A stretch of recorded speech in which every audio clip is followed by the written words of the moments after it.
ओला dock YouTube channel को subscribe करें और बेल आइकॉन को दबाना मत भूलें। अस्सलाम वालेकुम, मैं हूं डॉक्टर ताहिरा। आज हम बात करेंगे कि आइडियल शैम्पू कौन सा है या आप शैम्पू चूज़ कैसे करते हैं। अब होता यह है कि जब आप स्टोर में जाते हैं तो काउंटर के ऊपर इतने सारे शैम्पूस पड़े होते हैं। अब लोग कैसे डिसाइड करें?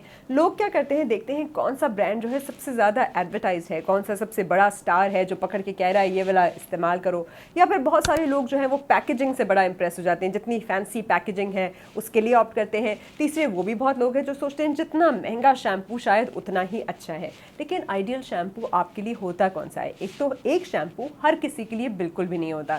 सूट करने की बात होती है कि कौन सा शैम्पू आपको सूट करता है, और सूट करना आपको कैसे पता चलेगा? आपको अपनी स्कैल्प टाइप और अपनी हेयर टाइप को पहले डिफाइन करना पड़ेगा। हर किसी की ना स्किन एक जैसी होती है और ना ही बाल एक जैसे होते हैं। आपने ये डिटर्मिन करना है कि क्या आपकी जो स्कैल्प है वो ऑयली है, या फिर आपके बाल जो है वो ऑयली है, या फिर ड्राई है, या उनमें डैंड्रफ है, या किस किस्म के बाल है। तो उस हिसाब से आपने शैम्पू को चूज़ करना होता है। फॉर इंस्टेंस, अगर किसी को डैंड्रफ है, बहुत ज़्यादा स्केल्स बन जाते हैं, बहुत ज़्यादा स्कैब बन जाते हैं, तो उनको ऐसा शैम्पू यूज़ करना चाहिए जो कि डैंड्रफ के लिए मखसूस हो। उसमें कीटोकिनोजोल होता है, एंटी फंगल एजेंट होता है, या फिर सेलेनियम होता है, या फिर जिंक होता है। आपने देखा ही होगा। तो सेलेनियम बेस्ड जो आपके होते हैं ना वो वाले शैम्पूज, वो बेस्ट होते हैं आपके डैंड्रफ के लिए। पाकिस्तान के टॉप डॉक्टर्स के साथ अपॉइंटमेंट बुक करें, वो भी पेशेंट फीडबैक देखते हुए। लाखों लोगों की तरह पाकिस्तान के सबसे बड़े डॉक्टर नेटवर्क का फायदा उठाएं और आज ही ओला डॉक ऐप डाउनलोड करें। ओला डॉक, डॉक्टर का अपॉइंटमेंट आसानी से। उसी तरह से अगर आपकी स्कैल्प ऑयली है, बहुत ज़्यादा तेल निकल आता है, दूसरे दिन ही चिप चिप हो जाता है, ऐसे यहाँ से फ्लैट हो जाता है, लिम्प से सीधे से बाल हो जाते हैं, तो आपने वो शैम्पूज यूज़ करने हैं जिनके अंदर लिखा हुआ हो कि ये क्लैरिफाइंग है, या फिर ये बाउंस देंगे, या लिफ्ट देंगे, या वॉल्यूमिनाइजिंग है। जिन पे ये लिखा होता है ना, वो आइडियल होते हैं ऑयली हेयर के लिए। और ऑयली हेयर वालों को कंडीशनर यूज़ करने की बिल्कुल ज़रूरत नहीं है, क्योंकि कंडीशनर में एक्स्ट्रा ऑयल्स होते हैं और वो वे डाउन कर देते हैं आपके बालों को। तो आप हमेशा जो है क्लैरिफाइंग शैम्पू यूज़ कर सकते हैं ऑयली हेयर के लिए। ऑयली हेयर में सल्फेट वाले शैम्पूज यूजुअली यूज़ किया जाते हैं, लेकिन सल्फेट क्योंकि केमिकल है, कभी कभी काफ़ी हार्श हो सकता है आपके स्कैल्प के लिए। तो उसमें बहुत सारे ऐसे ऑप्शंस भी हैं जो कि ऑयली हेयर के लिए हैं लेकिन सल्फेट फ्री होते हैं, जिसके अंदर टी ट्री ऑयल होता है, जोजोबा ऑयल होता है, कुछ इस तरह के एजेंट्स हैं जैसे रोजमेरी हो गया, लेमन हो गया, जिंजर हो गया, जो कि ऑयली हेयर के लिए बड़े सूटेबल होते हैं। दूसरा आपका आ जाता है ड्राई हेयर। बहुत सारे लोग होते हैं जिनके बाल बिल्कुल ड्राई, डैमेज, फ्रिजी से होते हैं।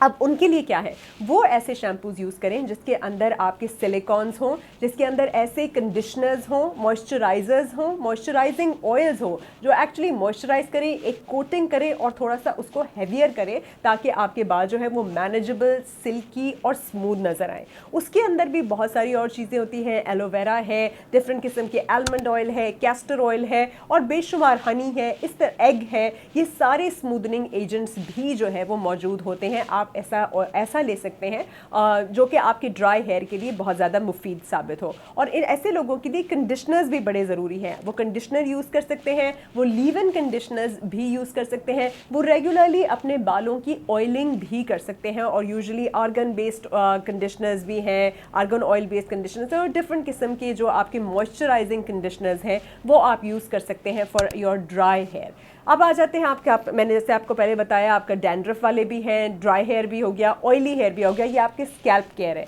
दूसरा, कुछ लोगों के बाल बहुत थिन से होते हैं, थिनिंग हेयर होती है, या बाल गिर रहे होते हैं, वो ऐसे शैम्पूज यूज़ कर सकते हैं जो हेयर को एक्चुअली हेयर ग्रोथ को प्रमोट करें, जिसके अंदर बायोटिन और पैंटोथेनिक एसिड के वो सप्लीमेंट्स तो चलो खाते ही हैं, साथ वो ग्रोथ फैक्टर्स से रिच किस्म के जो आपके शैम्पूज मौजूद हैं, वो जिससे कि फॉलिकल स्टिमुलेट होता है, वो ऐसे शैम्पूज जो है इस्तेमाल कर सकते हैं। जो लोग न्यूट्रल है, जिनका कुछ भी नहीं है, एज सच हेयर डैमेज नहीं है, उनके लिए बेस्ट ये है कि वो बिल्कुल जो है लाइट वेट ऐसे शैम्पूज यूज़ करें जो मोस्ट क्लोज टू नेचुरल है, ऑर्गेनिक प्रोडक्ट्स है और सल्फेट एंड थैलेट फ्री है। जितना भी आपका जो शैम्पू होगा वो परफ्यूम्स और डाइज और सल्फेट और थैलेट और ऐसे जो हार्मफुल केमिकल्स हैं उनसे फ्री होगा, उतना ज़्यादा वो लेस हार्मफुल और अच्छा होगा आपके हेयर के लिए। बेस्ट तो होता है कि आप नेचुरल किस्म का सोप या शैम्पू यूज़ करें जिसमें कि आपका रीठा आ जाता है। रीठा या सोप सीड्स को आप भिगोते हैं और वो एक लेदर सा बन जाता है, आप उसको एज अ शैम्पू बिल्कुल यूज़ कर सकते हैं। उसके अंदर आंवला या सिकाकाई को भी पीस कर मिला सकते हैं। ये एक बड़ा ही आइडियल शैम्पू है,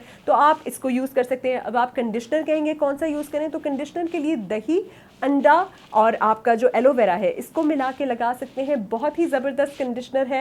एक्चुअली आपके बाल जो है उसके बाद आपको स्मूथ जो है वो फील करेंगे। अगर आपको स्मेल का मसला है तो रोज़ वाटर का स्प्रे आप उसके ऊपर यूज़ कर सकते हैं। जब आप उसको यूज़ करेंगे तो नेचुरली स्मेल भी, सिल्की भी, और वो सीरम का भी जो है वो काम देगा। तो नेक्स्ट टाइम अपनी जो स्कैल्प है, अपनी हेयर टाइप है, उसे आइडेंटिफाई कीजिए और फिर जाके उससे रेलिवेंट शैम्पू को इस्तेमाल कीजिए। अगर आपकी मिक्स्ड है, यहाँ से ऑयली है, यहाँ से ड्राई है, तो ऑयली शैम्पू जो है आप ऐसा शैम्पू लीजिए। क्लैरिफाइंग शैम्पू से आप अपनी स्कैल्प धोइए और कंडीशनर को सिर्फ अपने एंड्स पे लगाइए, मॉइस्चराइजिंग कंडीशनर को। तो this is the ideal hair care.